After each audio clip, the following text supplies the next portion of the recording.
Hello everyone, সবাই কেমন আছেন? আশা করি অনেক ভালো আছেন। আমার ব্লগ ভিডিওতে সবাইকে স্বাগতম।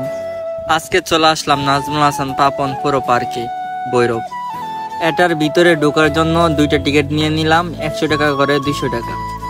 তো আমরা আস্তে আস্তে ভিতরে প্রবেশ করতেছি।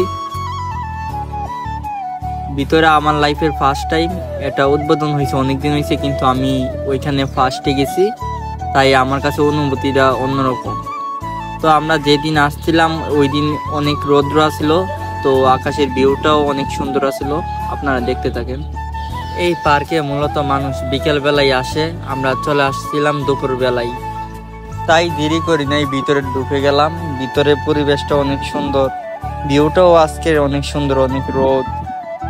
তার মাঝে আমরা দুইজন আস্তে আস্তে মানুষ আসা শুরু করলো। পার্কের মধ্যে অপর সাইডটা এখনো কাজ সম্পন্ন হয় নাই, আস্তে আস্তে শেষ হবে আর কি। তো যে দিক হয়েছে মোটামুটি প্রায় শেষ পর্যায়ে, অনেক সুন্দরভাবে ডেকোরেশন করা হয়েছে।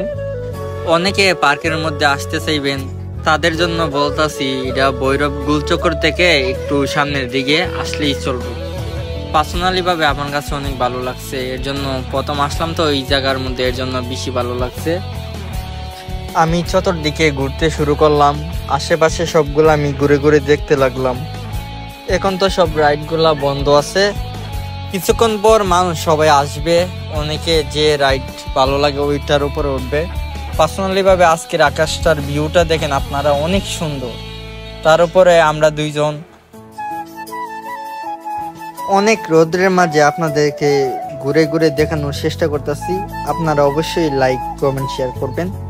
দেখেন আস্তে আস্তে ওইখানে মানুষ চলে আসছে, আরো মানুষ আসবে, আমরাও আসছি সব দেখার জন্য। মূলত এই জায়গাটা পিক তুললে অনেক ভালো লাগলো, পার্সোনালি ভাবে সবাই ছবি তোলার জন্যই আসে। এ সাইডে বাচ্চাদের জন্য রাইড করার জায়গা আছে, ওইখানেও আছে, যার যেটার ভালো লাগে ওইটার উপরে উঠবে।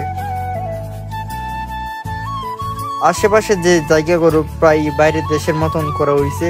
আপনারা এটার ভিতরে ঢোকার পর বুঝতেই পারবেন না আপনারা কি বাংলাদেশে আছেন নাকি বাইরের দেশে আছেন।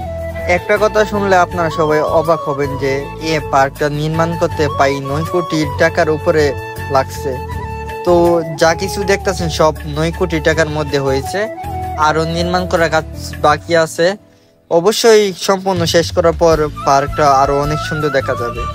যেহেতু আমার বাড়ির ব্রাহ্মণবাড়িয়া, আমরা তো ওইখানে যাইতেই পারি, আমাদের বাসার থেকে ওইখানে যেতে প্রায় সময় লাগে আধা ঘন্টা। যদি আপনারা ধারে কাছে থাকেন তাহলে একবার হলেও এই পার্কের মধ্যে আসবেন। আমার পিছনে ছোটখাটো রেস্টুরেন্ট দেখা যাইতেছে, যেটাকে আমরা ফুচকা হাউস বলে থাকি। যারা যারা ফুড লাভার আছেন তাদের জন্য এই জায়গাটা আর কি। আমরা এখানে বসে কিছুক্ষণ সময় দিলাম, তারপর আশেপাশে কিছু জায়গার ঘোরার বাকি আছিল, সবগুলো ঘুরে দেখলাম। বিকাল হয়ে গেছে, আমরা আবার এখান থেকে চলে আসব, আমাদের আরেক জায়গায় যাওয়ার প্ল্যান আছে। তো আমাদের ব্লগটা কেমন হয়েছে এটা অবশ্যই কমেন্ট করে জানান। আর নেক্সটে এ ধরনের ব্লগ ভিডিও পেতে আমাকে বেশি বেশি করে সাপোর্ট করবেন। যদি আপনাদের সাপোর্ট পাই অবশ্যই সামনে ভালো কিছু দেখানোর চেষ্টা করব। আমাদের পার্কের মধ্যে ঘোরা শেষ, এখন আমরা বের হয়ে যাব। যদি আপনাদের কাছে ভালো লাগে অবশ্যই বেশি বেশি করে লাইক কমেন্ট অবশ্যই শেয়ার করে রাখবেন এই ধরনের ভিডিও পেতে। আসসালামু আলাইকুম।